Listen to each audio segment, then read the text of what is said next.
जय महाकाल दोस्तों, मैं पंडित गिरजा शंकर दीक्षित मेरे सर्वहर ज्योतिष चैनल में आप सभी का स्वागत करता हूं। दोस्तों, ज्योतिष ज्ञान चर्चा में आपसे बात चल रही है विभिन्न राशियों के संबंध में। आज मैं बताऊंगा वृष राशि के जातकों का कैसा स्वभाव होता है और ऐसे व्यक्तित्व को हम किस रूप में या कैसे रूप में पहचानते हैं। दोस्तों, वृष राशि जो कि शुक्र से संबंधित राशि है और पृथ्वी तत्व की राशि कही गई है, और इसमें जो इसका प्रतीक दिया गया है वो बैल का चिन्ह होता है। तो जिस तरह से बैल की प्रकृति होती है उस तरह की प्रकृति वृष राशि वालों के भीतर पाई जाती है, अर्थात ये मांसल शरीर के होते हैं। इनका बदन शरीर जो है हष्ट पुष्ट होता है और थिगने कद के होते हैं। और चूंकि वृष राशि शुक्र का प्रभाव रखती है तो प्रभाव रखने के कारण ऐसे लोग विलासी पाए जाते हैं। विलासिता इनका ध्येय होता है। हर तरह के सुख साधनों में रहना, सुख साधनों को प्राप्त करना, सुख साधनों को प्राप्त करने के लिए ललायित रहना इनका मुख्य ध्येय हो जाता है। दोस्तों, बताना चाहूंगा कि वृष राशि में एक बड़ी खासियत भी होती है कि ऐसे लोग बहुत अच्छे कलाकार भी होते हैं। तो अधिकांश फिल्म जगत में जो अच्छा नाम, चाहे वो गायन के क्षेत्र में हो, चाहे कला के क्षेत्र में, एक्टिंग के क्षेत्र में आगे आते हों, ऐसे लोग वृष राशि के पाए जाते हैं। और उनकी शुक्र की स्थिति मजबूत होने के कारण ऐसे लोगों को कला के क्षेत्र में महारत हासिल होती है। वृष राशि की बात करूंगा तो इसका जो प्रतीक बताया गया है वो बैल जो होता है, बैल का शरीर बहुत सुंदर और बड़ा सफेद होता है, इसलिए ये उजले कलर के भी होते हैं। और इस राशि की जो तुलना है भगवान शिव के नंदी से की गई है। तो उनका जो सिर है वो बैल का है लेकिन शरीर पुरुष का है, अर्थात उनके एक हाथ में माला होती है और एक हाथ में खाली बर्तन होता है। इसका ध्येय ये बताया गया है कि ऐसे लोग बर्तन अर्थात सुख को भरने की जीवन भर कोशिश करते रहते हैं, और सुख को भरने के साथ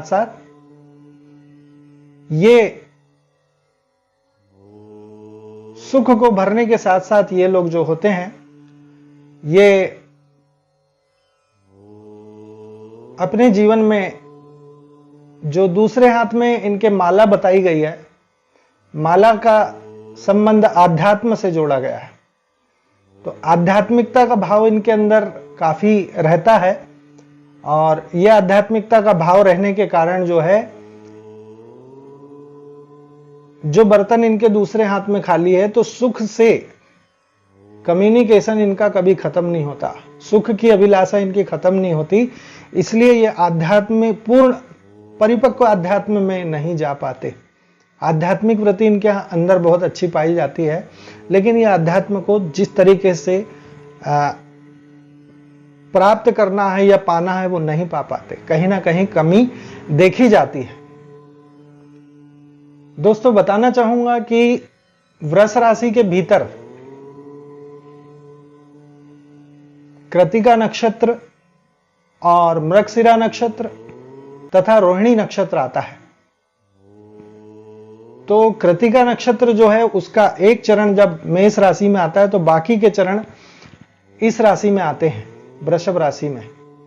तो जब कृतिका नक्षत्र का व्यक्तित्व होगा तो ऐसे व्यक्ति थोड़े से स्वभाव के तेज होते हैं, गुस्सैल होते हैं।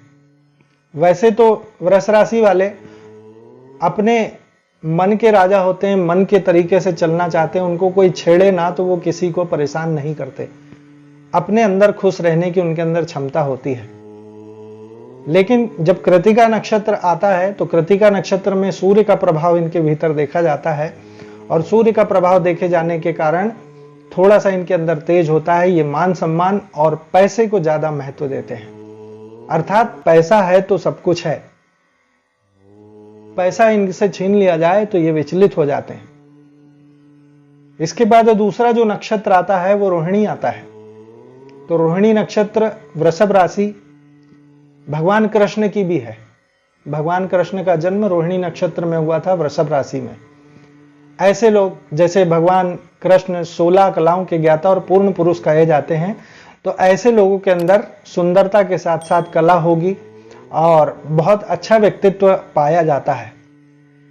मेरे देखने में आया है कि जिनका रोहिणी नक्षत्र होता है, ऐसे लोग कभी किसी चीज का अभाव नहीं देखते जीवन में। उनके पास कहीं ना कहीं से सब सुख साधन की पूर्ति होती रहती है। इसके बाद जो तीसरा नक्षत्र आता है वो मृगशिरा नक्षत्र आता है। तो मृगशिरा नक्षत्र वाले मंगल से प्रभावित और शुक्र से प्रभावित हो जाते हैं। यदि इनकी कुंडली में शुक्र और मंगल अच्छे बैठे होंगे तो फिर ये बहुत अच्छे खाने खिलाने के शौकीन होते हैं, बहुत अच्छे घूमने फिरने के विलासिता के साधनों का बढ़िया उपयोग करने वाले और बहुत अच्छी विलासिता के साधनों के बीच रहते हैं। तो ये निर्भर करता है ऐसे लोगों की कुंडली में शुक्र और मंगल का अच्छा होना। इसी तरह जो रोहिणी नक्षत्र है उसमें चंद्रमा और शुक्र का अच्छा होना, और कृतिका नक्षत्र वालों को शुक्र तो ठीक है लेकिन सूर्य को उनको प्रसन्न करना चाहिए, जिससे उनके नेचर में, प्रकृति में, उनके हाव भाव में बदलाव आए। क्योंकि ऐसे लोग कहीं ना कहीं एक नारियल के फल के समान भी पाए जाते हैं, जो ऊपर से बहुत कठोर और अंदर से नरम होते हैं।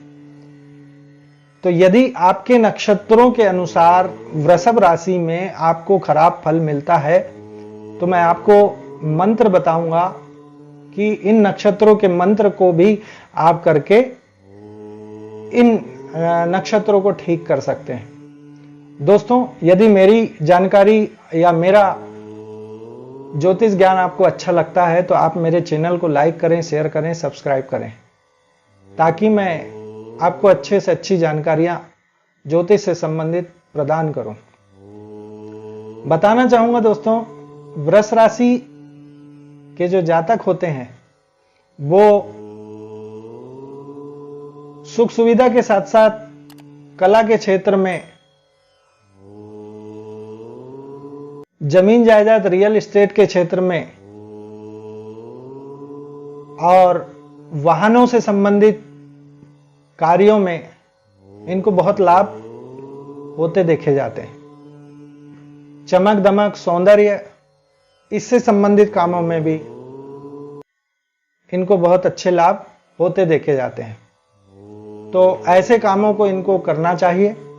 और यदि आपकी कुंडली में शुक्र खराब फल प्रदान करते हैं, खराब बैठे हैं, तो इनकी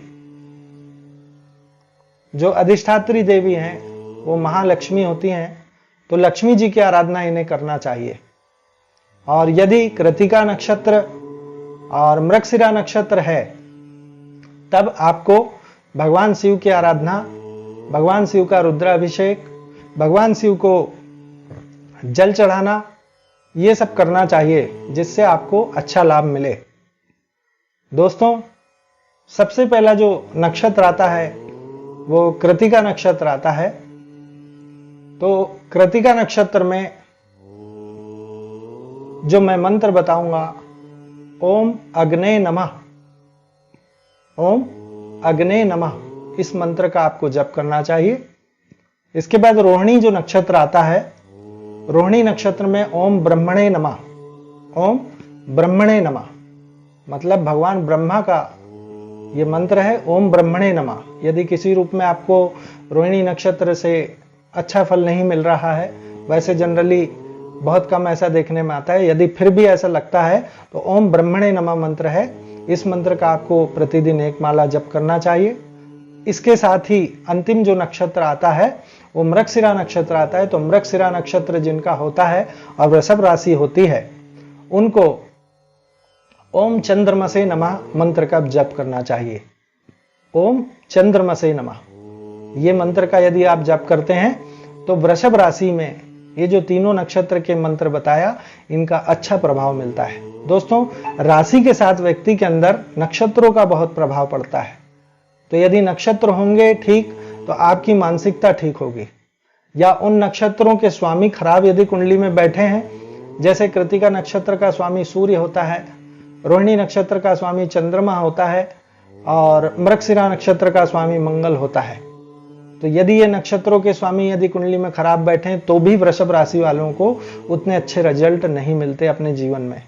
सुख सुविधा के लिए ये परेशान तो होते हैं, तो फिर इनको इन नक्षत्रों के मंत्रों का जप करके अपने जीवन में लाभ देखना चाहिए।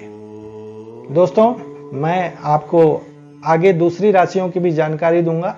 यदि आपको मेरा चैनल पसंद आता है तो आप लाइक करें, शेयर करें, सब्सक्राइब करें। जय महाकाल।